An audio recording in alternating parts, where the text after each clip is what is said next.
what I'm going to show you right now are just some really simple turning exercises. If you're a seasoned turner, these are really good to get you warmed up before you jump into these kind of legs. And if you've never turned before, these are the kind of things you want to practice on so that you can get your skills honed up perfectly before you jump into that final project.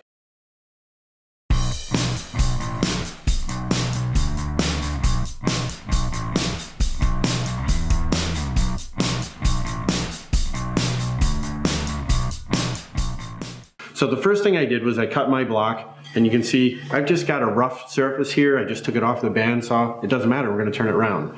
I marked the cross on the end, so now I can set this thing into the lathe.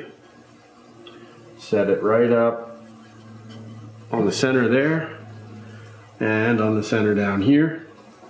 Tighten it up. Set my tool rest, and what I really want to do is make sure that I'm a good 1/8 of an inch or so away from the edge of my block. And what I want to do then is just give that block a turn and make sure it's not going to touch my tool rest at any time. Lock it down nice and tight. Make sure that I am I like to turn just slightly above center. So I'm going to raise it up just a little bit. And that still gives me plenty of room there. I'm also not quite engaged, so I'm going to tighten up that tailstock just a little more. There we go. One more turn. And I like to do this as well. I'll drive it into the headstock. I'll hold on to my hand wheel and give the stock a little bit of a turn to loosen up and really set that headstock in there. You could also take the headstock out of the lathe and use a mallet and tap it down into the end, but I always find that I end up loosening it up again when I try and put things back together. It never quite seats the same way as just trying to get it in there that way.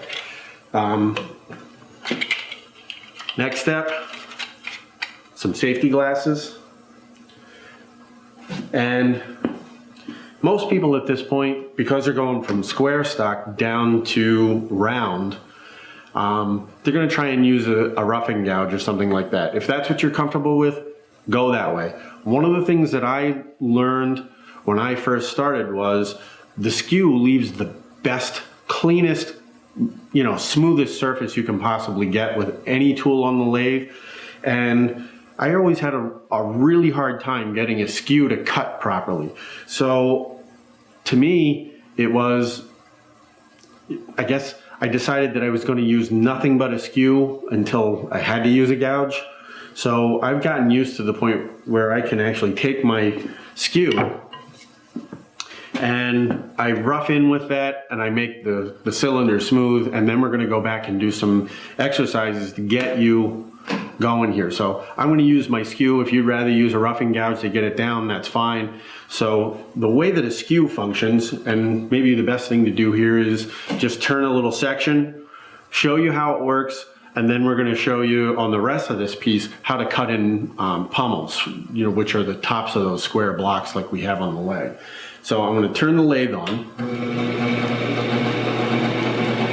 And the easiest way to show you this is I'm going to run right on this corner of the Skew.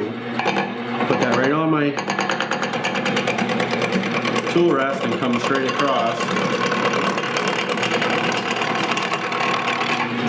And then go back the other way.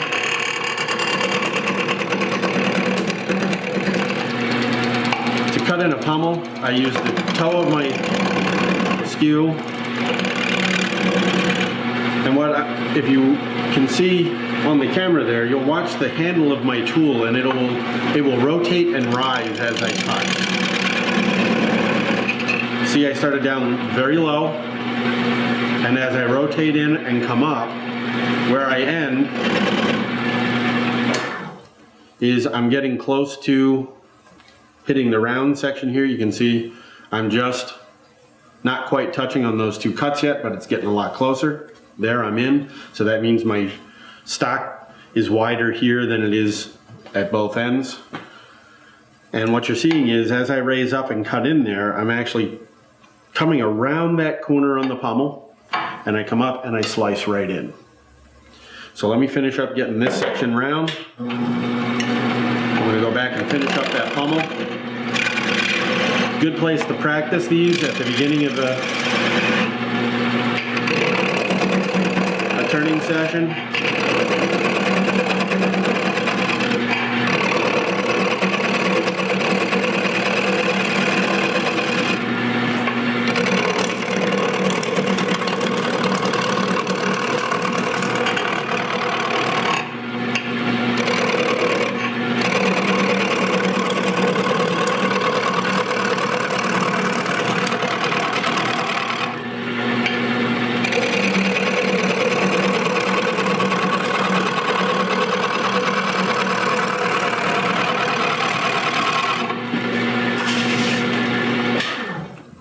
You can see I'm getting closer. I've got my pommel cut in all the way around now. If you look at that spot right there, you can see I've actually pierced, and I have a nice smooth pommel on the end. So let's get this round. And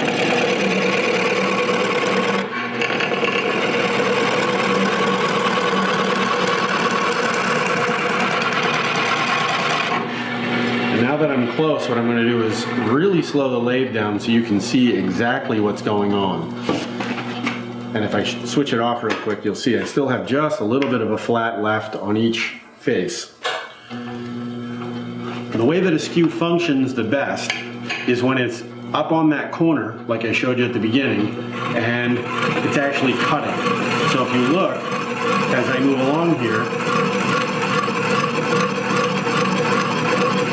let's see if I can come in from the other side and get a better, oh, there we go.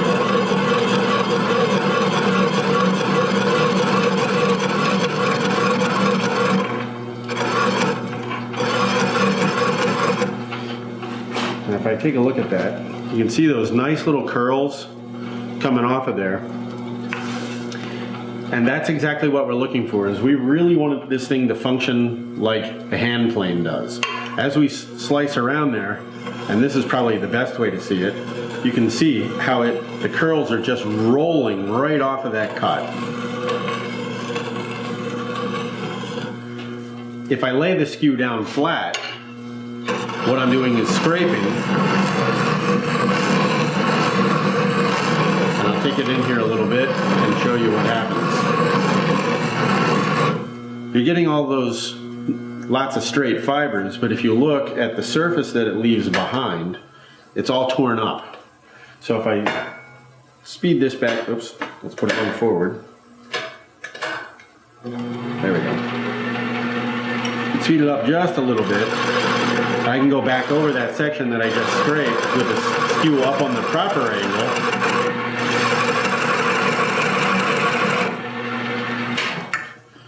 And all of a sudden you see this surface is nice and smooth again.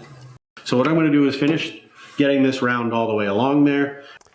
I'm down to round on my practice piece here, and one of the things that I want to get across is I like to use the skew because it leaves that smooth surface, but primarily it's so that I really get the practice of turning with that skew.